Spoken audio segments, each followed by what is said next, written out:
Okay, the other day I did a deck tech for my native terrain Wyvern deck featuring the native terrain dragon Teuton. Today I'm going to do I have like 5 or 6 of these decks and I've never made deck techs for them. I've built these a couple years ago. Today I'm going to show the my native terrain deck for Ripplet and Drachenfels, native terrain dragons for the terrains Stream and Mountain. Um, and a lot of the cards in this deck will be similar to the deck that I just did, so I'll just try to go through those cards quickly, and I'll spend a little time with the other cards. The only reason this deck is different is when I made these decks, I wasn't thinking about like how can I say it? I simply made the deck and I wasn't looking about what I used before. It's just that when you make a native terrain deck, you have the same basic concepts. So there are going to be similarities, and the reason they're not exactly the same is because I wasn't trying to do it exactly the same. I had different ideas, and I'm trying different things. You could probably intersperse any of these cards in either of these decks, and they'd probably work good. So anyway, these are very interesting dragons. Teuton is a very small little dragon, only costs 3 gold, and he can get very big, obviously. Ripplet is a 3 strength dragon for 5 gold. In Wyvern, you pay the base strength of the dragon plus gold symbols. His native terrain is Stream, and I'll show you that in a second. His ability is really good, where Teuton doesn't have an ability. Like I said, he is a weaker native terrain dragon. If Ripplet loses a battle, the opponent must pay you 2 gold. If he can't pay you, he has to discard a card at random. So that's a good ability. And yeah, it does kind of fit with the theme of Stream. Stream is one of the best terrains in the game, might be the best terrain in the game, other than possibly killer terrains. Drachenfels is one of my favorite names for a dragon. 4 strength flying dragon, so his cost is 6 gold, so he's expensive. But he already is big even without the mountains as a terrain to make him bigger. Battle action, pay 1 gold piece. Opposing dragon gets a -1 strength counter. This may be done once per battle. If you want to know how these native terrain dragons work, watch my deck tech that I just did with the dragon Teuton. I'll go into more detail on those cards in that deck tech. Here are the 2 terrains. We have Stream, we have Mountain. There's 4 in each deck. Stream, you get 1 gold if the dragon hits your Stream. But in the discard pile, obviously he pumps up your native terrain dragons. Dragon's owner must pay 1 gold piece to the gold mine each of his draw phases that the Stream is on the dragon. Very powerful terrain, and the fact that it gives you a gold is interesting, since Snowdrift gives you no gold, and if Snowdrift is on your dragon, you have to pay a gold to attack, but you don't lose a gold every turn. With Stream, you just lose a gold every turn, but you don't get any gold for Snowdrift. So I'm surprised that Snowdrift didn't get the gold and Stream got you none. Where with Mountain, where the basic terrains give you a -1 strength modifier and you get 2 gold, Mountains is a -2 strength modifier, so it hurts the dragon more. It really weakens the dragon, but you only get 1 gold. So which do you want? Do you want a weaker dragon, or do you want more gold? I usually would take the weaker dragon. So that's 4 of each, and then we have 4 of the dual terrain Waterfall, which is a -1 strength modifier. They aren't all the dual terrains are different. They aren't all -1 strength modifiers. Some don't have any negatives at all, but it counts as both a Stream and a Mountain. So each of these dragons can get buffed 8 more points. So the 4 strength can go to a 12, the 3 can go to 11. That's an ideal situation now. Okay, with the deck, I have these cards here on the side. These are in the deck, but I don't have multiple copies of these other than 4. Well, I have more than 4, but 4 magnetic fields, 4 gold digs. This is when I'm playing a deck that I want to use these, I put them in the deck. So I keep them on the side. They're not always in the deck. I can use these, I transfer them to any deck that I want to use magnetic fields and or gold digs. Gold Dig gets you lots of gold if you have cards with gold symbols, with lots of gold symbols. Magnetic Field counters any purple card. Best card in the game, best gold generating card in the game. And with these more expensive dragons, I'm choosing to use them. I could put Fields of Gold and Gold Digs in the Teuton deck. I still might. It would up the number of cards in the Dragon Lair, but I don't mind having more than 20 cards because I'm swapping out a lot. With native terrain dragons, you're going to swap out a lot instead of attacking as you're trying to build up your discard pile. And Field of Gold is the best terrain for generating gold. You get 4 gold if a dragon hits it. They get +1 strength.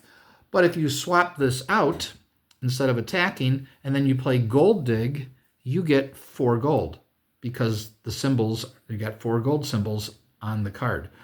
And I'm going to play 3. I could play 4, but my 4th is Mixquaddle.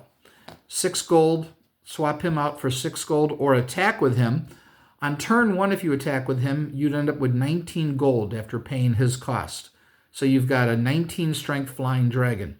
Now his base is 0, and what that means is cards like Power Switch and Medea's Spell will not affect him, because those cards, even though they don't say it on the original cards, the updated cards say it affects the base strength. His base strength is 0. On defense, he's a 0. On offense, he attacks at whatever gold you happen to have when he's attacking. And Power Switch will not change that. It'll switch the base strength. Medea's Spell says the base strength is now 0. It's already 0. It won't do anything.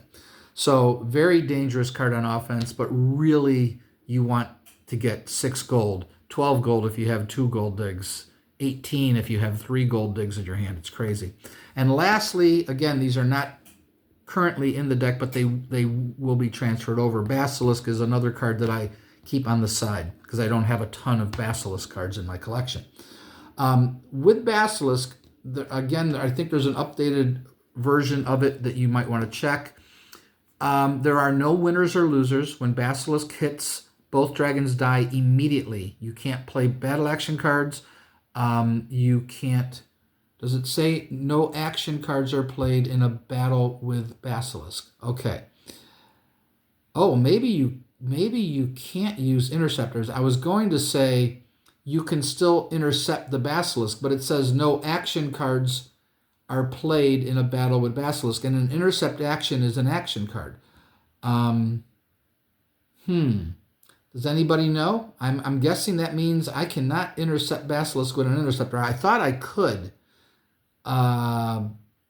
But maybe I can't, and that would be unfortunate. But then again, Basilisk is kind of your out.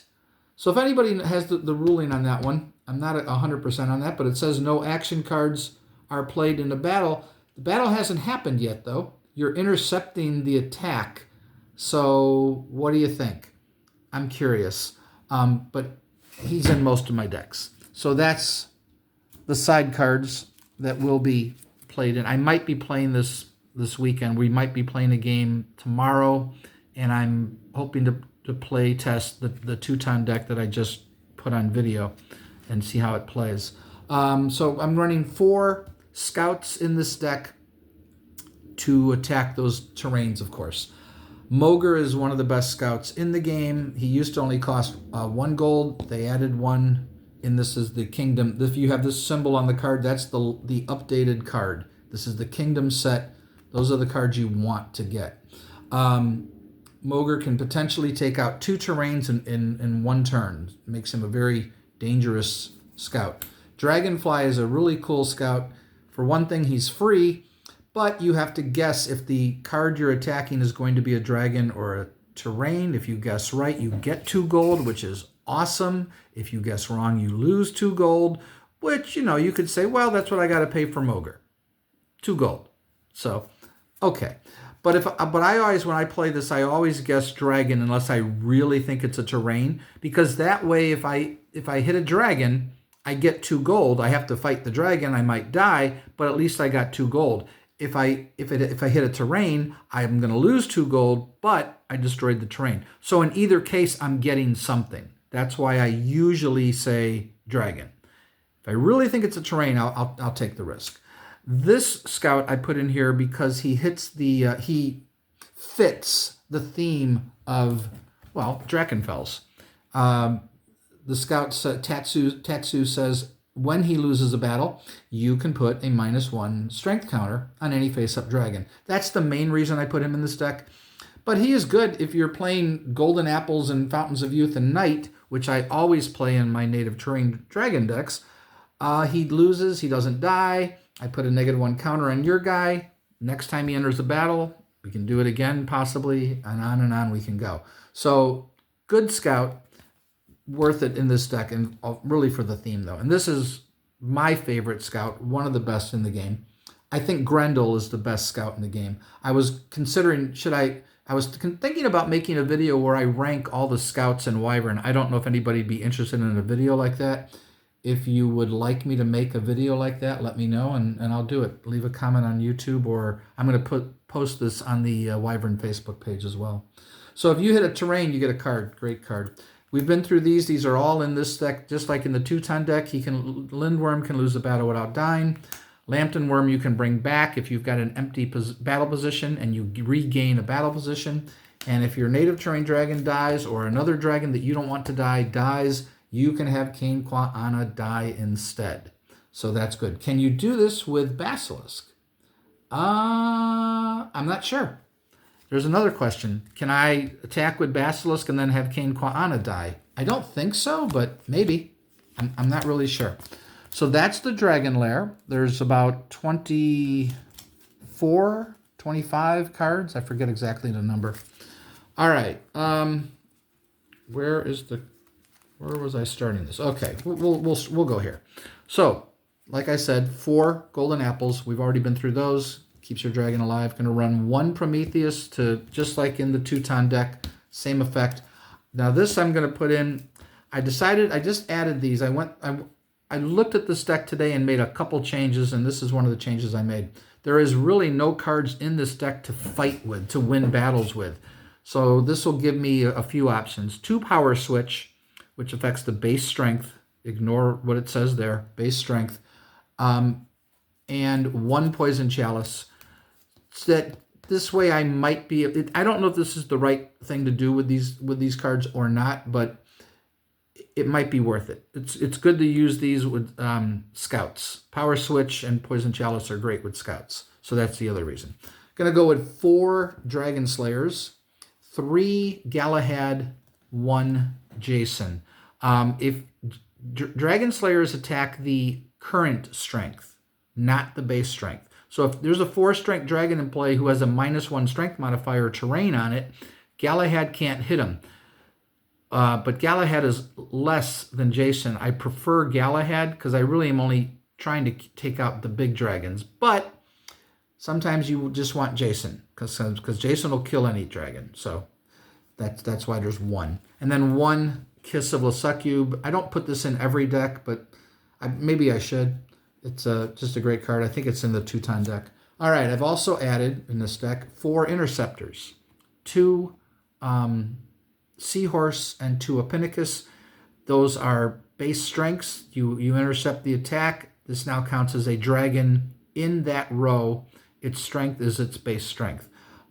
You have to kill the interceptor in order to attack the target that you were trying to attack. If you don't kill it, the attack never makes it. So if I save it with Golden Apples, cancel it with Night, save it with Fountains of Youth, that's it. And that's how that works. And then of course I got my possible ways to fight with Power Switch and the Poison Chalice. All right, another card that I've used here is Freya, and again I could put this in the Teuton deck too. Immediately exchange any dragon or face-down terrain in your battlefield with the top card of your Dragon Lair draw pile. It's a great way to feed your discard pile. It's a cool-looking card too. So Freya's nice. 3 copies? Maybe I'm just running 3 copies. All right. Town. 1, 2, 3, 4 copies. And again, I can change these easily. All right, Towns is a very cool card. You may replace 2 dragon or terrain cards in your battlefield this turn and still do a Dragon Slayer action or a battle phase. Normally, in the action phase, your first action phase, you can do a Dragon Slayer, and then you have to skip the battle phase. This allows you, in the battle phase, you're either attacking or you're swapping out. So what this allows you to do in the first action phase is you can swap out 2 cards. You can still do a Dragon Slayer action, or you can go to the battle phase and still do a battle action, or swap out again if you want to. So Town is very effective with native terrain dragons because it really feeds your discard pile. Running 4 meteor showers again, you could use Apollos or Whirlpools instead of this or in addition to it. I'm only going with 2 Marduks this time. I think I ran 4 with Teuton. Again, this is great. The only way to get around this, no battle action cards can be played. Interceptors can intercept. So if you attack with your bigger dragon, you're going to kill your opponent who has a smaller dragon in play. And if they have an interceptor, they could intercept that attack. If the interceptor is bigger than your dragon, though, it has to be bigger. I would not run Marduk in a little dragons deck. I would only run it where I've got a big enough dragon to utilize it. I'm not sure why I only have 2 copies, but that's what I have right now. 1 copy of Volcanic Eruption that I put in every deck. You're only allowed 1. Originally, you were allowed 4, but the updated rule made it a unique card. I'm running 1 Pan just to... I'm not addressing the Dragon Slayers as much in this deck. I'm not exactly sure why. Maybe because the dragons are bigger, so they're easier to initially be unaffected by it. But just 1, and it checks their hand. They have to get rid of the dragons or pay gold. And then this card was mentioned by someone in the Wyvern page where I posted the deck tech. John was your name. You might want to go check out John's comments on that deck tech. A lot of interesting comments he left, and he recommended I check this card out. Fortunately, I have 1 copy, so I'm going to try it. I might put it in the Teuton deck to try it out. We'll see. Cool card, though. You may immediately replace a card in your battlefield with a card of your choice from your Dragon Lair discard pile. I don't think there's any card that does this. So if you have a native terrain dragon that you lost, Ishtar will get it back. That's pretty incredible. I don't think there's any other way to do that. It does cost 3 gold. That's why when I first saw this card, I wasn't all that impressed with it. Well, you got to pay 3 gold, and then you got to pay that for that dragon again, because you bring the dragon back, you got to pay for it again. So that's a big drain on you. But in this deck, I can see it working. So we'll see. Unfortunately, I only have 1 copy. 4 Fountains of Youth, just like last time. And I'm trying out a different card here, Nectar. Nectar is nasty. It costs 4 gold. If you run 4 of these in your deck, that's 16 gold. You only have 25 gold. I'm running 1. But you get 2 cards every turn instead of 1. So hopefully it pays for itself with the gold generation. I'm just trying it out. We'll see how it works. And I'm also trying another way to generate more gold, because these dragons are more expensive. I probably don't need it, though, with the Fields of Gold. But Gold Market says, when you play the Gold Market, put 2 of your gold pieces on it. In each of your draw phases, place 1 gold piece from the gold mine on it. Action. Discard Gold Market and put all the gold on it into your gold pile. So you're investing. It's just like a market. You're investing 2 gold. Every turn you get to put another gold on it, and then you can turn it in anytime you want, and then you've made gold. If somebody destroys your treasure, you're going to lose all that gold. But you're investing 2, so your risk is 2. It's a great way to generate cards. And I've never played this card before other than in this deck, and I did play this deck a couple times in the past, just casually for fun. This is a very interesting card, Atlantis. He costs 2 gold. Draw phase. You may draw a card from your Dragon Lair draw pile and place it under Atlantis. Battle phase. If you discard from your battlefield, you may replace with a card from Atlantis. If Atlantis is removed from play, all cards under it are discarded. I don't care if they're discarded. They go into my discard pile. I'm happy with them in my discard pile because I want more terrains there. But so you're putting cards under Atlantis, and then when you go to swap out, you can take a card from Atlantis instead of the top card of your deck. So you're like putting them there, and it's like, oh, I'm going to want that one the next time I swap out, and then you'll get to pick. So it makes your swapping better. I don't know if that's worth it or not. We'll see if it comes up. It'll be interesting. So that is my Stream Mountain Native Terrain Dragons. I think I have 4 more Native Terrain Dragons to show you. I'll see how often I'll do it. Maybe once a day, maybe once a week, somewhere in between. I really don't know. We'll see how it goes. Hope you like this deck tech. It will be on the Wyvern page at some point, maybe tonight, maybe tomorrow. And like I said, we might be playing Wyvern tomorrow. If we do, hopefully I'll get Teuton on display. John wanted to see that deck played, so we'll see. He has a very interesting deck that he made too. You might want to check it out using the Spectral Shift. I also might put Spectral Shift in here. I might take out some cards. Spectral Shift seems like a very good card for a Native Terrain Dragon, so I might add that. We'll see. We'll see how it goes. Talk to you all later. Bye-bye.